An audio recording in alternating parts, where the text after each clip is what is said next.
Hello, hello, hello, dear friends. My name is Tessa Fife, and on this video, I am going to give you a little summary, which is the conclusion of the wonderful 7-day, 8-day series that I've done, sharing my experience of reading this book called The 7 Spiritual Laws of Success by Dr. Deepak Chopra. So we've looked at all 7 spiritual laws, and I shared a video after I read each law, each chapter, and now it's finished. And yeah, my goodness, the journey for me has been amazing. I didn't expect to feel this way. I thought that I was just doing this as a bit of personal development for myself by reading each chapter, sharing what I've learned, and by sharing, you're also holding me accountable. And I thought that would be really good development for myself, but I got more than I bargained for from this book. So this will be a very quick video. I don't want to drag it out, other than to say, you might want to check it out yourself, and that I hope you have enjoyed the series so far. There is a final chapter that Deepak Chopra writes at the back of the book, and there are just 2 things really that I wanted to extract from that, which I thought was really, really helpful. Well, he says that there is a natural sequence for applying all of the 7 spiritual laws into your life. And, oh, I have to have a look and see. Hello, Rosie, darling. How are you? He says that there is a natural sequence for applying the 7 spiritual laws into your life. And that this will help you to develop them. So he says, firstly, the law of pure potentiality, which was the first one. Hi, James. Nice to see you. So this is the summary that he gives. He says, the law of pure potentiality, which was the first spiritual law. Now that's experienced through silence, through meditation, through non-judgment, through spending time in nature. But it's actually activated by the law of giving, okay? And basically we just have to remember that what you want to attract yourself is what you give. So basically what you give is what you seek. What you give, learn to give that which you seek. So that's how you activate the law of pure potentiality. So he says, if you are seeking affluence, then give affluence. If you are seeking money, give money. If you are seeking love, appreciation and affection, then give love, give appreciation, give affection. So learn to give what you seek, yeah? Which brings us to the second law. And then through that second law, through your actions in the law of giving, it then activates the third law, which is the law of karma, okay? Because you're creating good karma, and your good karma makes everything in life easy, yeah? He then says, you notice then that you don't have to spend a lot of effort to fulfill your desires, which then automatically leads you into the next spiritual law, which is the law of least effort, yeah? When everything is easy and effortless and your desires keep getting fulfilled, spontaneously you begin to understand the next law, which is the law of intention and desire. So fulfilling your desires with effortless ease makes it easy for you to practice the next law, which is the law of detachment. Okay? And then finally, as you begin to understand all of those 6 laws, then you begin to focus on your true purpose in life, which leads you into the 7th law of Dharma, which is the law of purpose in life. And then through this law, by expressing your unique talents and fulfilling the needs of your fellow humans, you then begin to create whatever you want, whenever you want it.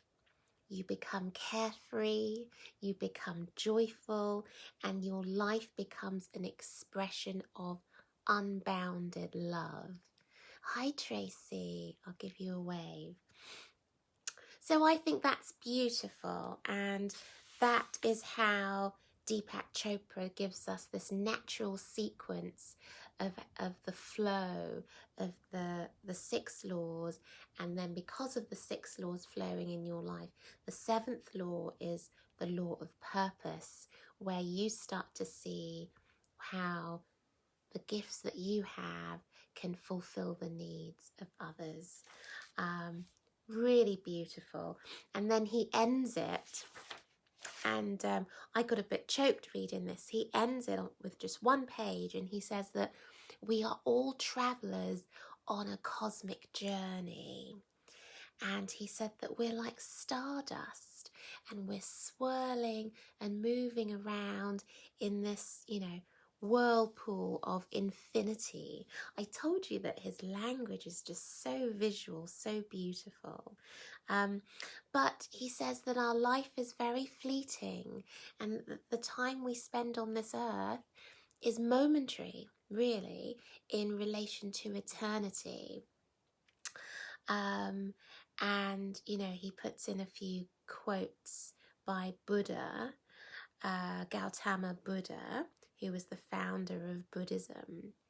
And he basically says, this is how he ends it. He says that we have stopped for a moment. That's in reading this book.